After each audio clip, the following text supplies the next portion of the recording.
All right, on the telephone ending in 1336, tell us your name, please. Dominic Hall. I come in sui juris. Only one of you actually has that phone number, and the other people are just wrong about what their phone number is. Who's calling ending in 1336? Sui juris and personal persona. I'm Stephen hyphen Tyrell colon White comma beneficiary and sovereign. I'm here under fraud, menace, and duress. Fiduciary Daniel Williams Norbeck. Okay, Mr. White, we're going to pop you over in the waiting room because you're just going to be a distraction for all the citizens here willing to abide by the laws of our country. So we'll pop you over in the waiting room and we'll get back to you. In case you guys have ever heard of the term sovereign citizen in the news, that's what one of them sounds like when they try to come to court. All right, Ms. Lopez. All right, Mr. White, are you able to hear me? Your Honor. All right.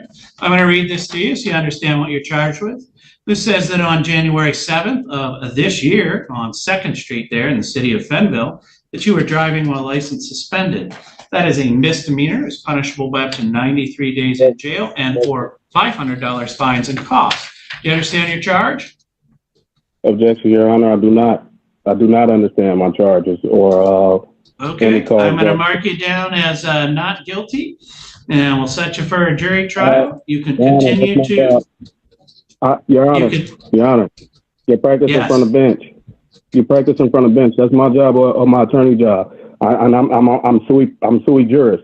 I'm pro-pria person. Okay, Mr. White, I don't know where you read the stuff that you're saying, but it's legal nonsense. It means nothing in a court of law.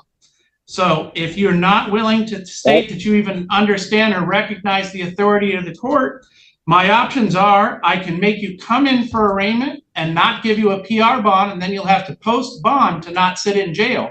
You want to do it that way instead? Right now, if I get through arraignment with you, I'll give you a PR bond. Mr. White? I don't listen. I'm asking you a question. What's the question, sir? I'm not arguing with you, Your Honor. I just want you to hear me. I just want you to hear me. Okay, but I don't want to listen for 20 minutes. Go ahead and ask your one question, and we'll start there and see if it's a real question. Am I on the record? Yes. It's not going to take 20 minutes, Your Honor. I give you my word. Buckle up, guys. Today we're watching one of the most unusual courtroom exchanges you'll ever see. A routine driving case takes an unexpected turn when the defendant begins using sovereign citizen arguments instead of answering simple questions. The judge stays calm, explains the charges, and quickly realizes this won't be an ordinary arraignment as the defendant repeatedly refuses to cooperate with the court. You said you have a question, sir. What's the question you want to ask? Is this criminal or is it civil?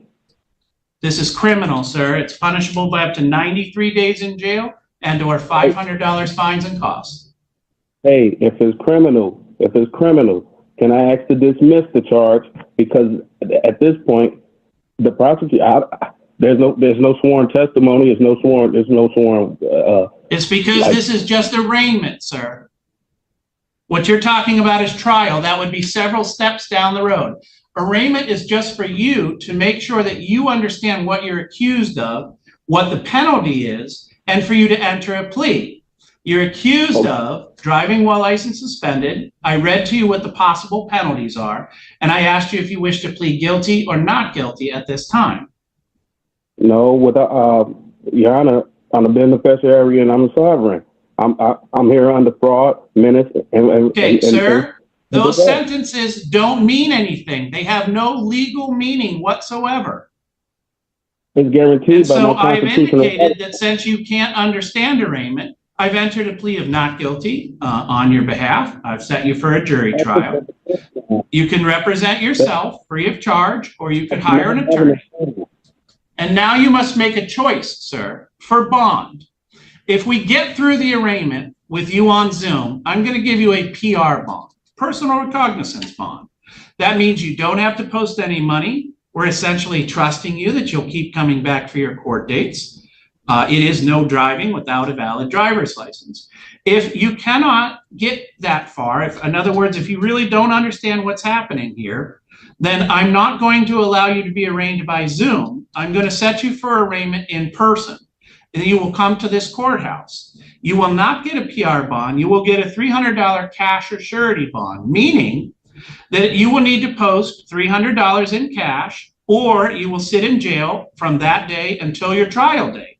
So I'll give you a choice. Do you want to be arraigned over Zoom like we're doing today, or would you like to come in and be arraigned in person?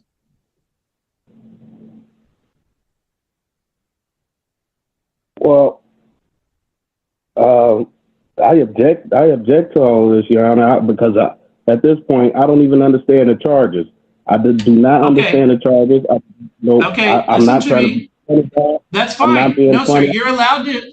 Sir, you're allowed to object, and I understand your sentence that you don't understand the charges. And so I will attempt to work with you for that for a second.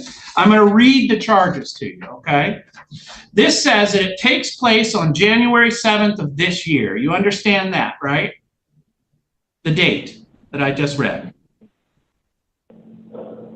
The hearing shifts when the defendant asks whether the case is criminal or civil, only to argue that the charges should be dismissed before the process has even begun. From an outside perspective, the judge carefully explains that an arraignment is only meant to inform the defendant of the accusation and record a plea. Even after offering a personal recognizance bond and another opportunity to cooperate, the defendant continues relying on arguments that carry no legal weight. I'm saying I do not. At this point, Your Honor, I was saying this. It was a jurisdiction matter. It's a jurisdiction matter. That's what I'm saying. It's a subject matter jurisdiction. Here's the problem with you arguing jurisdiction. I am a lawyer, so I understand what jurisdiction means. I'm not sure you do. The accusation is that you're driving around on 2nd Street in the city of Fenville, meaning in Allegan County, and that you're doing so when your driving privileges with Secretary of State have been suspended or revoked. Because this is the county. Yes? Objection, Your Honor. I'll travel. I don't drive. Okay. I have no contact. Sir, here's what we're doing, Mr. White. You are no longer able to be arraigned by Zoom. What I'm going to do is adjourn this. I'm going to adjourn this, and you will get notice at your address there. You will come in, and we will arraign you in person. I'm telling you that I'm not going to give you a personal recognizance bond, sir. It has to be. Before we can proceed, before you can proceed, there has to be a address, Your Honor. Because we are on the record, I'm going to make this infinitely clear. You're going to get notice to appear in front of me. You have two choices. If you do not appear, I'm going to put out a bench warrant for your arrest. If you do appear, we will have this conversation again about arraigning you to see if you understand the charges, but you are not getting a PR bond. You will need to bring with you $300 cash or surety, or you will be in jail. Do you understand those two options, A and B? That's a violation of my constitutional rights, Your Honor.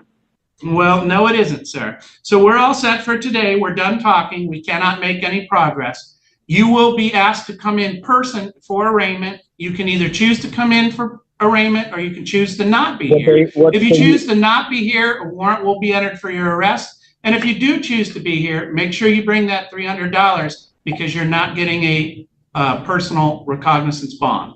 But we are done with this hearing. I'm going to go ahead and release you. Thank you. When's my date for court? It'll get sent out to you at your address here of Landsberg Road, sir.